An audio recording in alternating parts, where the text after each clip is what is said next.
সেনাপ্রধানের দিক থেকে মূল ভেটোটা ছিল যে ডক্টর মোহাম্মদ ইউনূস কেন, why not any other person. Doctor Muhammad ইউনূসের নামে মামলা আছে, তিনি একজন কনভিক্টেড পারসন। একজন কনভিক্টেড পারসন আসলে কিভাবে একটা দেশের প্রধান উপদেষ্টা হতে পারে? আওয়ামী লীগ একটা লোককে একেবারেই দেখতে পারছে না, এবং বাংলাদেশে তো আলটিমেটলি 30-40% পিপল আওয়ামী লীগকে সাপোর্ট করে।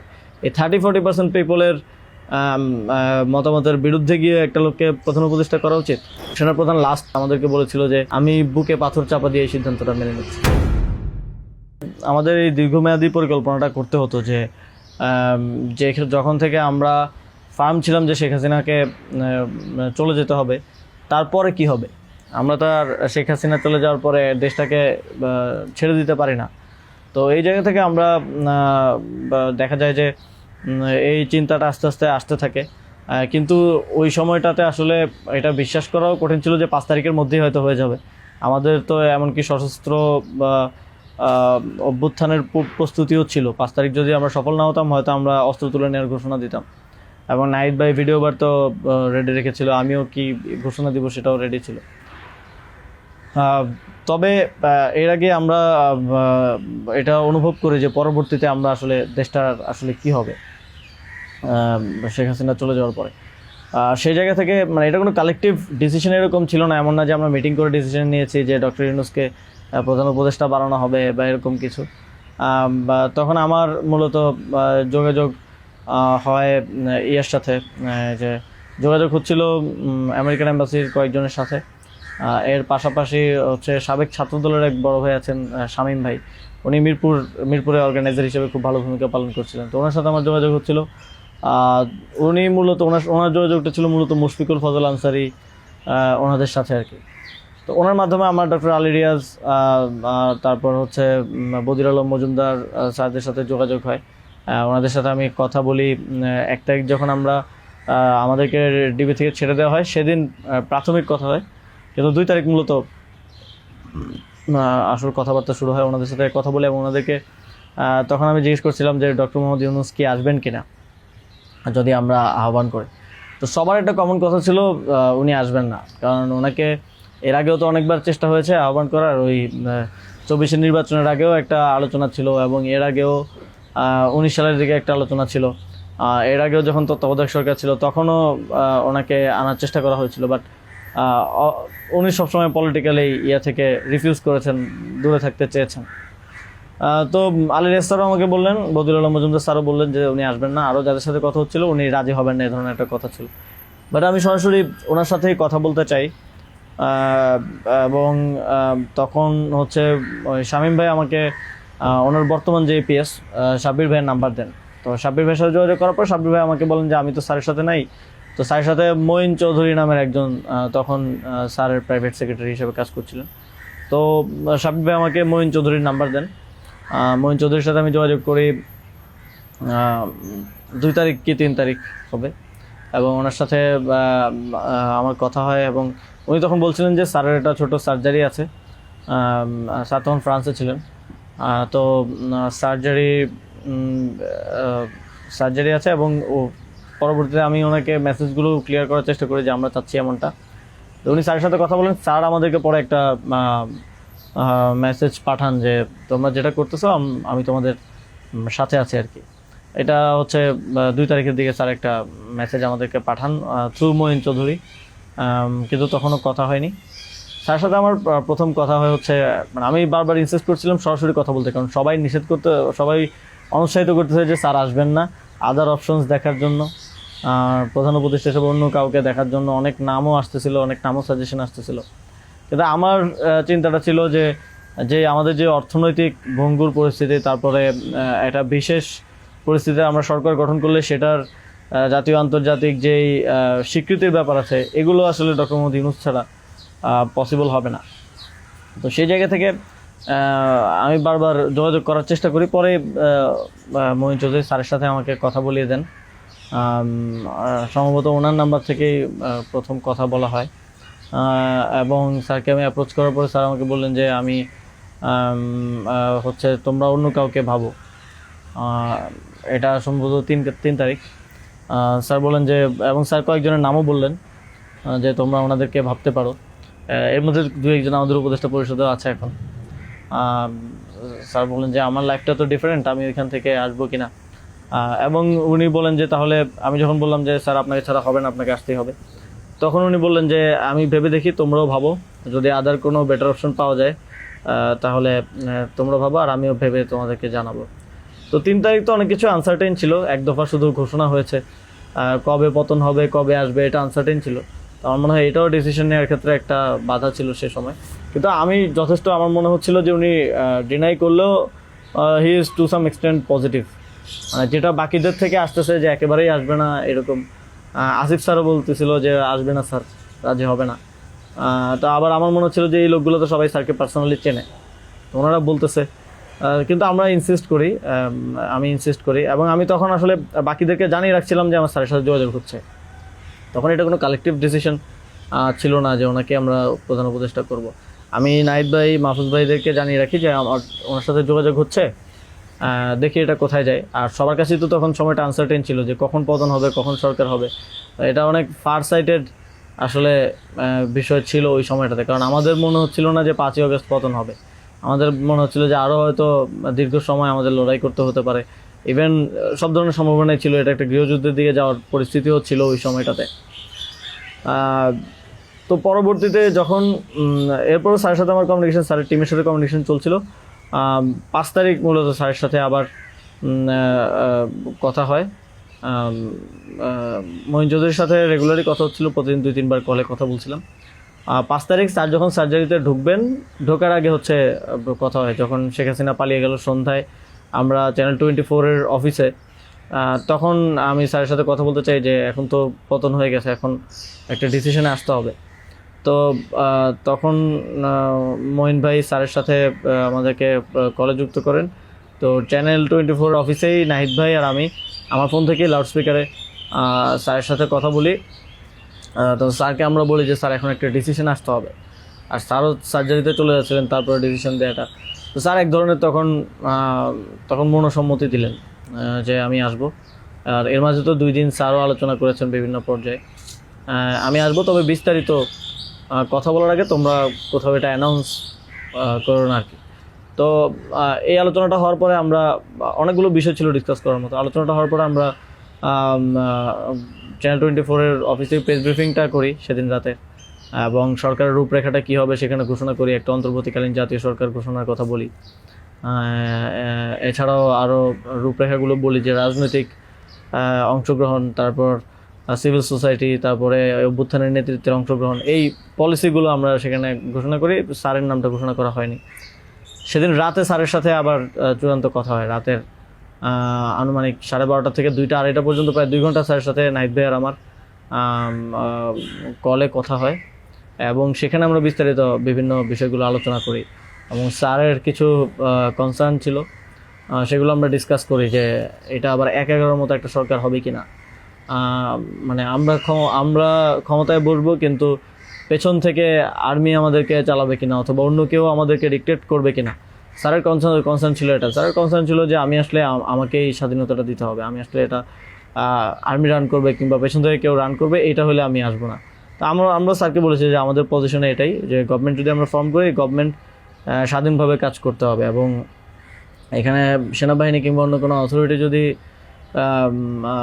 হস্তক্ষেপ করতে চায়, সেক্ষেত্রে আমরা মাঠ থেকে সেটাকে চ্যালেঞ্জ করবো আর কি। তো এই ধরনের একটা নিশ্চয়তা স্যারকে আমরা দেই আমাদের এন্ড থেকে। তারপর এক ধরনের কথা হয় যে উপদেষ্টা পরিষদ কেমন হবে, স্যার আমাদেরকে বলেন যে তোমরা ঠিক করো, আর স্যার কিছু সাজেশন দেন। স্যারের টিম থেকে 6 তারিখ সম্ভবত প্রায় 5 তারিখ রাতেই 23-24টা নাম আসে আমার কাছে। তো ওই নামগুলোর সাথে আমরা যে নামগুলো ঠিক করি প্রায় কমন ছিল অনেকগুলো। তারপর আমরা একটা লিয়াজু কমিটি করা হয়, যারা হচ্ছে সকল রাজনৈতিক দলের সাথে আলোচনার ভিত্তিতে একটা উপদেষ্টা পরিষদ গঠন করবে। তো ওই লিয়াজু কমিটির আহ্বায়ক ছিল মাহফুজ ভাই। তো ওনারা কমিউনিকেশন শুরু করে দেয় জামাতের সাথে, বিএনপির সাথে, আরও যারা রাজনৈতিক দল আছে, সিভিল সোসাইটি আছে, তাদের সাথে যোগাযোগের মাধ্যমে সবার থেকে নাম প্রস্তাব আসতে থাকে। কিছু নাম ছিল কমন, আমাদের এখানেও কমন, যেমন কিছু মানুষজন, যেমন সালাউদ্দিন আহমেদ স্যার, উনি তো অর্থনীতিতে বাংলাদেশে মানে এই মুহূর্তে যদি আমরা চিন্তা করি তাহলে ওয়ান অফ দ্য বেস্ট। তো ওনার নামটা সব দিক থেকে আসে। তো এরকম কিছু কমন নাম আসে, আবার কিছু নাম দেখা যায় আমরা ইনক্লুড করি বা কোনো এক পক্ষ থেকে আসে, কিন্তু অন্য পক্ষ এটাকে আবার রিফিউজ করে। বিএনপির কিছু নামের ব্যাপারে আপত্তি ছিল, তাদেরকে পরে নেওয়া হয়নি। তো এভাবে একটা মোটামুটি সবার সাথে কনসালটেশনের ভিত্তিতে একটা উপদেষ্টা তালিকা করা হয়। এবং যেদিন স্যার ল্যান্ড করে বাংলাদেশে আসেন 8 তারিখ দুপুরে, আর্মি থেকেও কিছু নাম প্রস্তাব করা হয়। কিন্তু আমরা একটু প্রায় 5-6টা নাম আমরা একটু ঘেঁটে দেখলাম যে এই লোকগুলো ওইভাবে সর্বজন গ্রহণযোগ্য না। এবং আরেকটা সমস্যা হচ্ছে তাদের অনেকেরই হয় না যে সফট আওয়ামী লীগ অ্যান্ড আওয়ামী লীগের সিভিল সোসাইটি হিসেবে পরিচিত, অথবা তাদের ব্যাকগ্রাউন্ডটা একজন আর্মি অফিসিয়ালসের নাম ছিল সেখানে, এক্স আর্মি অফিসিয়ালস। তার ব্যাকগ্রাউন্ড আমরা দেখি যে তিনি ইন্ডিয়ায় তিনি 4 বছর ছিলেন এবং 4 বছরে তিনি কয়েকটা কোর্স করেছেন সেখানে। সো আবার ওনার ব্যাপারে জনমত হচ্ছে কানেক্টিভিটি আছে। তো ওই নামগুলো আমরা কেটে দেই এবং সেখানে আর্মি কিছুটা নাকশ হয় যে এই নামগুলো কেটে দেওয়ার পরে। এবং ওই স্যারের সামনে রেখেই, কারণ স্যার ওই যখন লাউঞ্জে ভিভিআইপি লাউঞ্জে স্যার ছিলেন এয়ারপোর্টে, তো স্যারের সামনে রেখে আমি আর আসিফ স্যার নামগুলো কেটে দিই যে এই নামগুলো তো আমরা দেই নাই। সেখানে আর্মি চিফও ছিলেন। তো আমাদের ইয়েটা ছিল এটাই যে আগের রাতে আমরা যেটা কথা বললাম যে এই উপদেষ্টা পরিষদে যদি আর্মির লোকজনই বেশি থাকে তাহলে তো এটা দিন শেষে আর্মি ব্যাগ আবার 111 টাইপ গভর্নমেন্টই হচ্ছে। সেই জায়গা থেকে আমরা এই নামগুলো নিতে চাইনি। তবে সেখানে আমরা যুক্তি দিয়েছি যে কারণ সবার প্রোফাইলটা যখন আমরা একটু ঘাটাঘাটি করেছি দেখেছি সবারই কোনো না কোনো প্রবলেমেটিক এলিমেন্ট সেখানে আছে। হয় তার কানেক্টিভিটি হিসেবে জনমত আছে, মানুষের মধ্যে গুঞ্জন আছে, অথবা তার আওয়ামী লীগের সিভিল সোসাইটি হিসেবে পরিচিতি আছে। তো এই ধরনের একটা বিষয় ছিল ওই 5-6টা নামের মধ্যে, যে কারণে আমরা সবগুলো নামই প্রায় কেটে দিয়ে শুধু একটা নাম আমরা রেখেছিলাম সিএসটি উপদেষ্টা যিনি আছেন। কারণ আমাদের কাছে মনে হচ্ছে ওইটা সেন্সিটিভ জায়গা এবং দেশের এরকম একটা ট্রানজিশন টার্মাল সিচুয়েশনে যেহেতু আর্মি পুরোপুরি আমাদের পার্বত্য অঞ্চলের সমস্যাগুলো ডিল করে, তো সেখানে তাদের কথাটা রাখা উচিত। সেই জায়গা থেকে ওনার নামটা আমরা রাখি, শুধু আর্মির প্রপোজাল থেকে বাকিগুলো কেটে দেওয়া হয়। তো এভাবেই একটা এবং এছাড়াও আরেকটা ইয়ে ছিল যে 6 তারিখ আর্মির সাথে আমাদের একটা বৈঠক হয়, 3 বাহিনী প্রধান তারপর রাষ্ট্রপতি, প্রায় 4 ঘন্টার একটা বৈঠক হয়। যেটার মূল কথাটা ছিল যে সেনাপ্রধানের দিক থেকে মূল ভেটোটা ছিল যে ডক্টর মোহাম্মদ ইউনূস কেন, why not any other person. তো আমরা আমাদের জায়গায় অ্যাডামেন্ট ছিলাম, বিকজ আমরা তো 5 তারিখ রাতেই ঘোষণা দিয়ে দিয়েছি যে doctor Mohammad Yunus will be the chief adviser of the next interim government. এবং সেটা এক ধরনের বৈপ্লবিক কায়দায় আমরা ভিডিও বার্তা দিয়ে ঘোষণা দিয়ে দিয়েছি, আমরা কোনো নিয়মের কিংবা সংবিধানের তোয়াক্কা সে সময়টাই করে নেই। কিন্তু উনি বারবার বলার চেষ্টা করছিলেন যে ডক্টর মোহাম্মদ ইউনূসের নামে মামলা আছে, তিনি একজন কনভিক্টেড পার্সন আসলে কীভাবে হতে পারে, একটা দেশের প্রধান উপদেষ্টা হতে পারে। তো আমরা যখন এগুলো ডিবাঙ্ক করতেছিলাম কথাগুলোকে যে এগুলো তো আওয়ামী লীগের সময়ের পলিটিক্যালি মোটিভেটেড মামলা, এই মামলা তো দেখা গেছে সবার নামে পাওয়া যাবে, আমাদের নামেও আছে।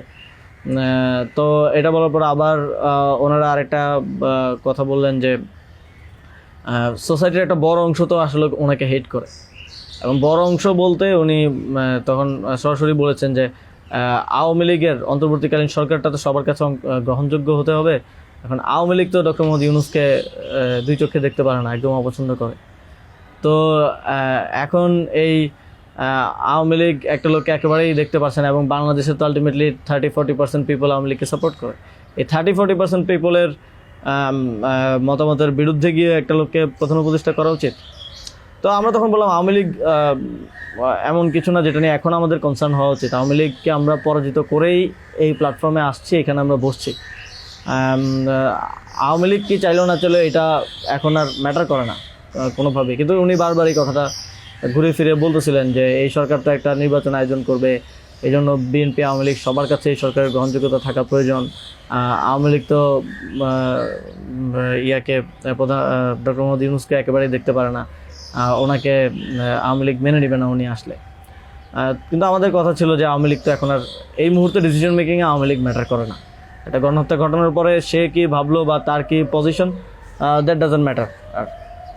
আর এরপরও ওনারা নানা ধরনের যুক্তি দিতে পারে, এবং শেষে 4 ঘন্টা এই বিষয়ের উপরে ডিসকাশন হয়। 4 ঘন্টা, আধা ঘন্টা হয়তো অন্যান্য ইস্যুস নিয়ে ডিসকাস হয়েছিল, বাট 4 ঘন্টা প্রায় 3.5 ঘন্টা এই ইস্যু নিয়ে ডিসকাস হয়। তো এখানে আসছিলাম আমি, নাহিদ ভাই, মাহফুজ ভাই আর নাসির ভাই। আর বাকি আমাদের সাথে যারা ছিল তারা বাইরে অপেক্ষা করছিল। আসিফ স্যার ছিল, তারপরে তানজিমুদ্দিন স্যারও ছিল, আরও সমন্বয়িকা ছিলেন আরও 10-12 জন, সবাই বাইরে অপেক্ষা করছিল আর কি এই 4 ঘন্টা। তো তারা বারবার 2বার হচ্ছে বিরতি দিয়ে আমাদেরকে আবার ভাবতে বলে আবার চলে যেত, আবার এসে আবারও একই জায়গা থেকে কথা শুরু করতো। মানে আমরা বুঝতে পারছিলাম যে ডক্টর মোহাম্মদ ইউনূসকে এখানে এস্টাবলিশমেন্ট কোনোভাবেই চাচ্ছে না। আর আমাদের কথা ছিল আমরা ঘোষণা দিয়ে দিছি, এবং আমরা এক ধরনের হুমকি সুরে সেখানে বলি যে যদি এটা রাষ্ট্রীয়ভাবে না হয়, যদি রাষ্ট্রপতি ঘোষণা না দেয় ডক্টর মোহাম্মদ ইউনূসকে প্রধান উপদেষ্টা হিসেবে, তাহলেও আমাদের কিছু যায় আসে না, কারণ আমরা অলরেডি ঘোষণা দিয়ে দিয়েছি। আমরা আমাদের তৈরি করা উপদেষ্টা পরিষদ নিয়ে শহীদ মিনারে গিয়ে শপথ নিব। এই হুমকিটা দেওয়ার পরে তারা একটু মানে নড়ে চড়ে বসে, এবং তারা গিয়ে রাষ্ট্রপতির সাথে ডিসকাস করে আসে। এবং সেনাপ্রধান লাস্ট আমার মনে পড়ে আমাদেরকে বলেছিল যে আমি বুকে পাথর চাপা দিয়ে এই সিদ্ধান্তটা মেনে নিচ্ছি। এবং তো আমাদের জায়গাটা ছিল খুবই রিজেক্ট, যে ডক্টর মোহাম্মদ ইউনূসকে না আনতে পারলে এখানে একটা শক্ত সরকার গঠন করা পসিবল হবে না। এবং আর্মির যেই মোটিভেশন ছিল, এটা আবার 1-11-র মতো একটা সরকার গঠন করার তাদের মোটিভেশন ছিল। যখন তারা নামগুলো দেয়, 6টা-7টা উপদেষ্টার নাম দেয়, তখন এটা বোঝা যায়, এবং ডিকটেট করার এক ধরনের। তো আমরা যদি এখানে অন্য কাউকে নেই যার পার্সোনালিটি এত স্ট্রং না, তাহলে আলটিমেটলি আমরা আসলে অন্য কারো দ্বারাই পরিচালিত হব, ড্রিভেন হব। এই সরকারটা আত্মনির্ভরশীল একটা স্বতন্ত্র সরকার হতে পারবে না। তো তারপর তো ঘোষণা দেয়, রাষ্ট্রপতি ঘোষণা দেয় ডক্টর মোহাম্মদ ইউনূসকে প্রধান উপদেষ্টা হিসেবে 6 তারিখে, এবং 8 তারিখ হচ্ছে পরবর্তী উপদেষ্টা পরিষদটা গঠিত হয়। 8 তারিখ শপথ অনুষ্ঠানটা হয়। স্যার যখন সার্জারি শেষ করে দেশে আসেন, তারপর ওই দিন সন্ধ্যায় সরকারটা গঠিত হয়।